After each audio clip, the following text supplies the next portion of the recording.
It's dangerous to put on an event without systems.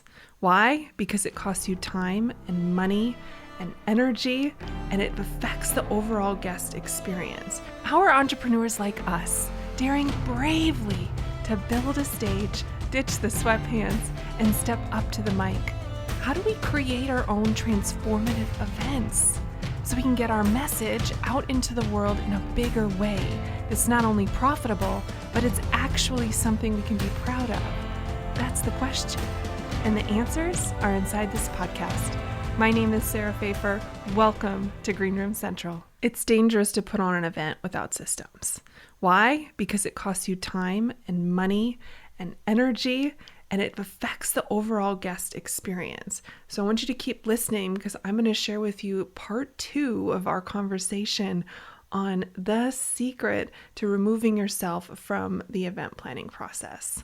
This is going to help you save time, make time to do things that you really want to be doing during that process. It's going to help you be consistent event over event for your guest's sake. It's going to help you ensure that balls don't get dropped. It's going to help you give your team the autonomy and confidence that they need to do their jobs and make the magic happen for you. All that stuff we talked about back in part 1. So if you haven't already listened to part 1, go back and listen to it right now and then come back and listen to this episode. So in episode 1, we talked about what is an SOP and why does it work. And in this episode, we're going to talk about how you will make it happen. Before I get to that, I want to tell you about this client event I was at, where it was about time for the offer to be made. And this was something that was so important to this client, obviously making some money, right? Don't we all want that?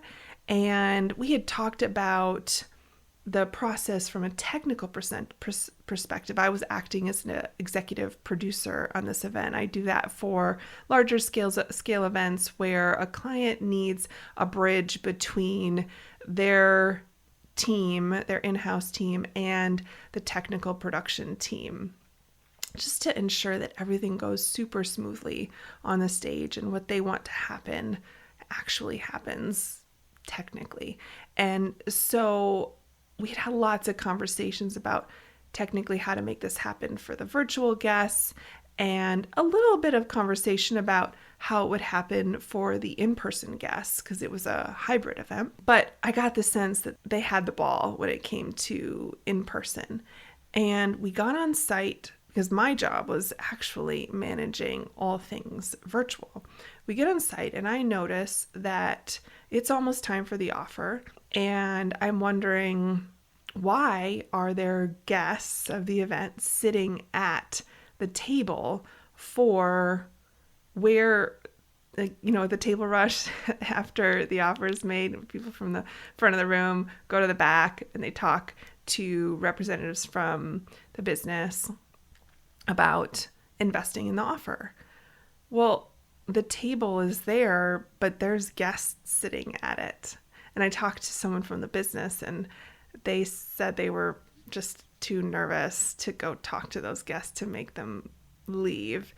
And I'm thinking, well, it kind of doesn't look like the table is ready to accept people when the table rush happens. And I wouldn't want guests confused. Like, is this where they're supposed to go talk to someone about the offer? Or is it somewhere else out in the hallway, and then have them go out in the hallway and no one be there, and then them be like, I'm hungry. I'm going to go get dinner. I'll worry about this later. And then later just never comes. Can you see how having some procedures in place and team members feeling empowered to execute on those procedures would be really helpful when it comes to increasing the sales at your next event?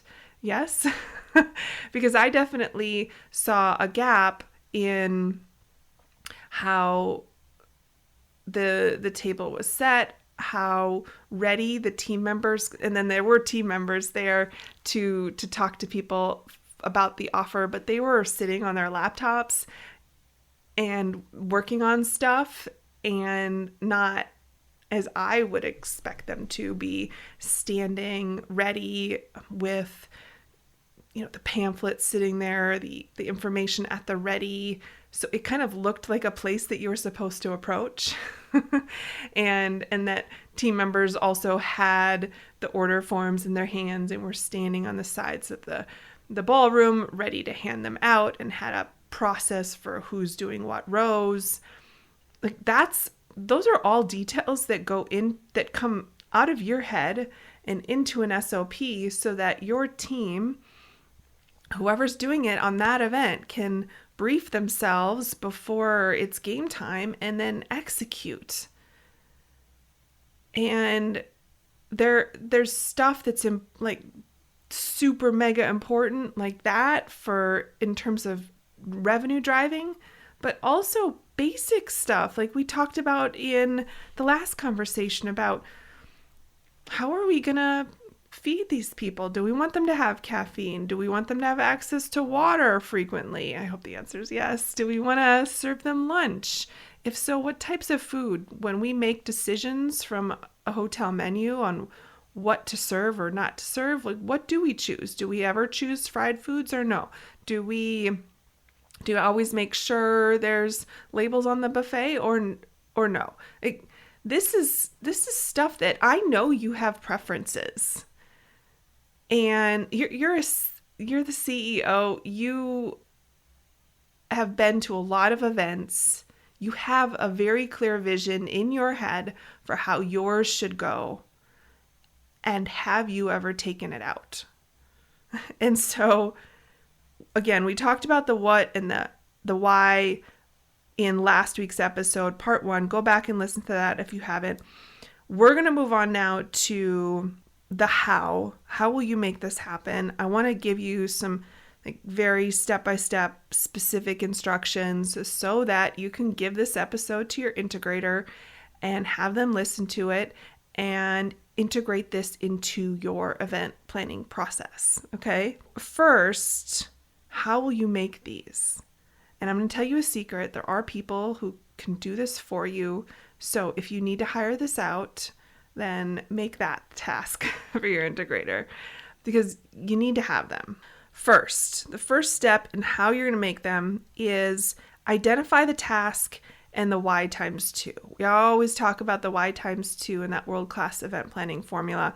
We're starting with identifying all the different tasks, just like brain dump it, and then figure out the why times 2 for each. Like, why is this important to the business that this be documented? And then also, why is this important to our guest? Okay. So you've identified the task and the why times 2. And then the second step is to come up with a format. This is easy peasy, but just make a decision. I like written SOPs with screenshots. That's important to me, or pictures. And I love an accompanying video if someone's ever done a training on this, or you're talking your team member through the what and the why. Record it, put it into the same Dropbox folder with the documented SOP. And then decide on the level of detail. I personally err on the side of being super, super detailed, like beginner level detailed. And I know that annoys some people who are a little bit more advanced, a little bit closer to that A player level. But it almost feels like too much detail to wade through. But here's the thing. You never know when someone's going to get sick. You never know when someone is going to have to, go on vacation. That seems a little odd for this event example, but you never know when a team member is going to leave and you're going to be in a situation where someone else from the company or a new person has to backfill and do this role. And gosh forbid you are a week or 2 out from an event and they're green and they aren't advanced enough to fill in the gaps. in an SOP. I have trained in a lot of VAs who are very smart individuals, and I've watched them follow an SOP that I've created, and it has blown my mind where the gaps are. Like me thinking it was super detailed and then watching someone follow it and seeing what questions they run into has been so eye-opening for me, and I highly recommend you do this if you haven't already. And I think that's important, that then you are able to fill in those gaps so that they aren't gaps. It doesn't leave something open to interpretation. Because gosh knows you have preferences and we want them followed for your event. That allows you to step back. So I think it's Michael Hyatt. I remember him making an offhand comment once about how, they have lots of events and he's just totally removed himself from the process. Like it's just, it's a well-oiled machine because it's all out of his head. So you're going to figure out the format. Again, I like written with screenshots or photos, an accompanying video if possible, and make it like beginner level detailed. So then the third part of this, how are you going to make it happen, is I want you to have a meeting with the team member who's going to write the SOP for you. And I want them to be taking notes. I want you to talk them through the 1 and the 2 that we talked about today, the identifying the task and the Y times 2, and also the format. And then paint a really detailed picture of what you want. And this can be where you record the Zoom.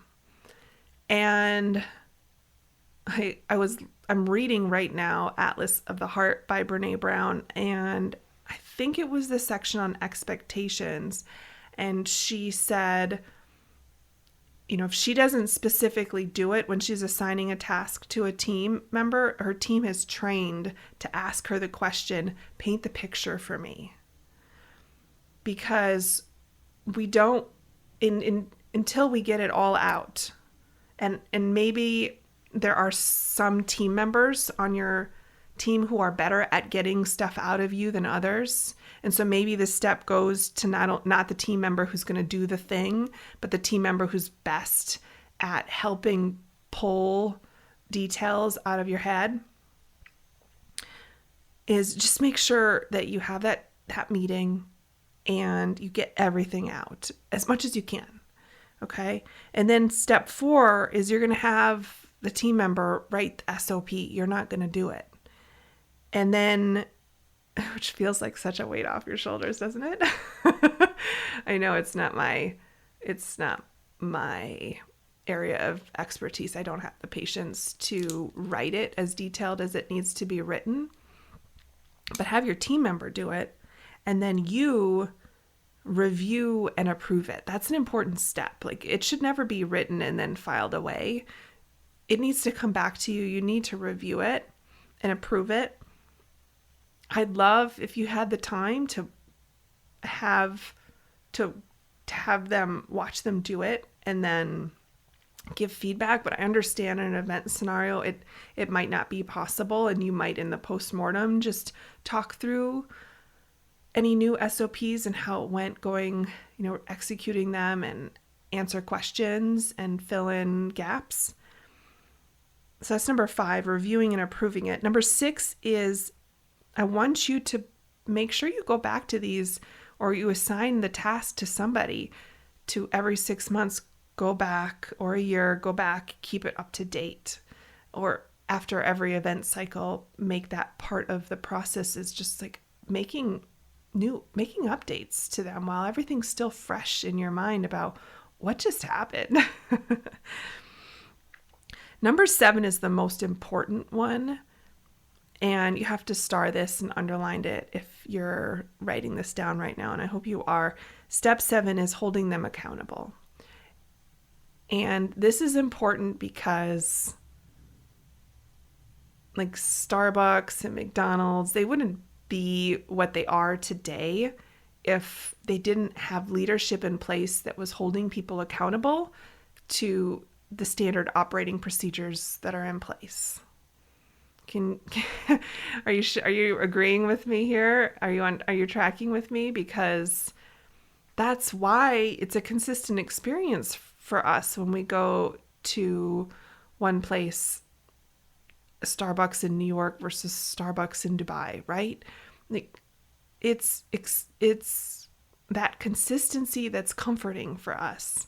And that consistency is what's going to be comforting for your guests. It's also going to be comforting for you, knowing that your vision is being executed as you wanted it to be executed.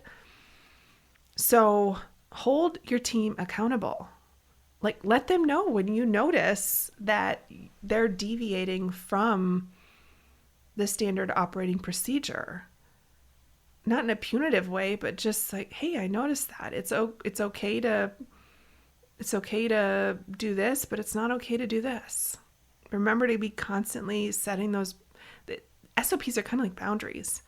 You're setting them, and then you're holding people accountable to them. It's also from Atlas of the Heart right now. I loved her section on boundaries and just her two-part framework, which is first say it's okay to, and then say, but it's not okay to. And it felt so freeing. I love it. So now that we've gone through the 7 steps, I want to give you a couple pro tips. So you might be asking the question right now, well, what about my Monday or Asana or ClickUp? Great question.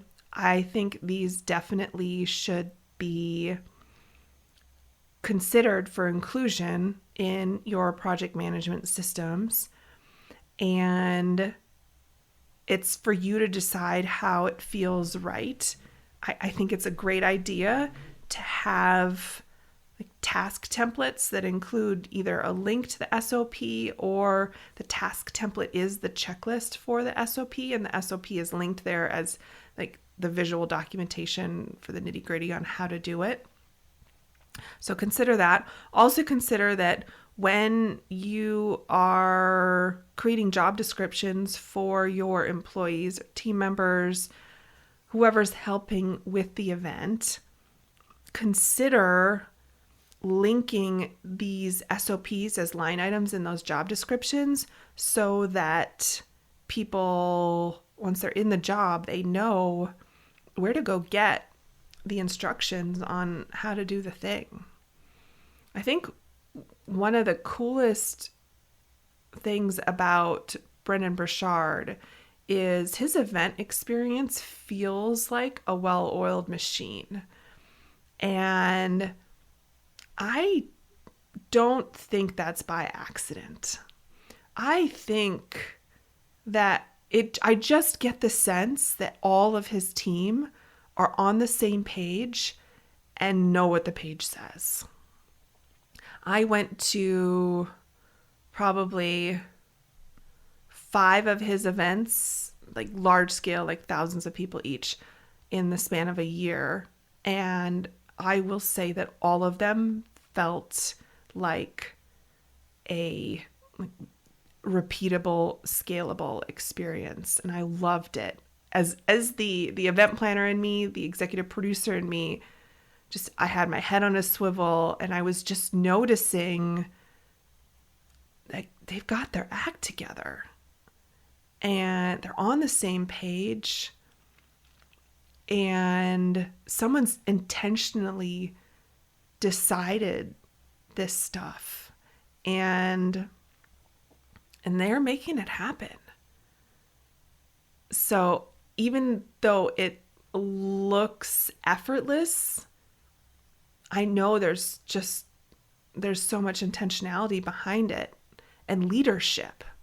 And this whole conversation in both part 1 and part 2 of this conversation on removing yourself from the event planning process really is about you stepping into the next level of leadership in your business, in your events. And it's standard operating procedures. So sexy. I know, but it's the secret. So again, if you have not listened to part 1, I want you to go back and listen to it right now. And then the homework I have for you is sending this episode to your integrator so that they can go put this into practice for you. And I'm excited. I'm excited to see the next level, the next iteration of your events. I want you to send me a DM on the first SOP that you've decided to write for your events. I'm excited to hear what it is.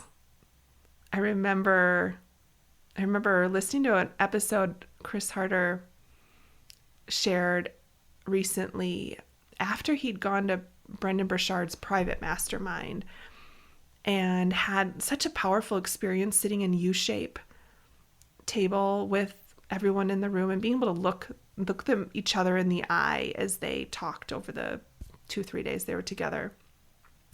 And then he went back home and was internalizing the lessons from the event. And one of them was that his mastermind, his elite level mastermind, had gotten away from U-shaped tables for whatever reason. Maybe it was just a venue they selected once couldn't support it and they switched from U-shaped to classroom and then they just hadn't gone back. And he said in this podcast episode, we're going back to U-shape because it was so powerful from a mastermind perspective, and we're not going back. Like, it's now going to be how we do things. And it just made me think that's why we do SOPs. It's powerful, and it keeps the train on the track, keeps the plane on course, right? All right. Thanks for hanging out with me today. This has been so fun. Take care. Make it an outstanding rest of the week. Thank you for listening to the Green Room Central podcast. If you loved this episode, then please take a screenshot on your phone and post it to Instagram, and be sure to tag @SarahPfeiffer and let me know why you liked it and what you'd like to hear or who you'd like to hear from in the future. That'll help me know what to create for you. Also, if scaling events in your business sounds like something you want to tackle this year and you need a coach, let's connect to see if one-on-one coaching is for you. Just go to greenroomcentral.com. You and I can work together one-on-one throughout the course of the year and dive deep into the inner workings of your events and business. You'll receive mentorship, personalized feedback, and customized guidance to define your goals and achieve your next level of success. Just go to greenroomcentral.com right now to apply. I appreciate your commitment to leveling up and learning the mindset and strategy of live events. Keep going. Keep learning. If you want more, head over to greenroomcentral.com for show notes and all the links from today's episode.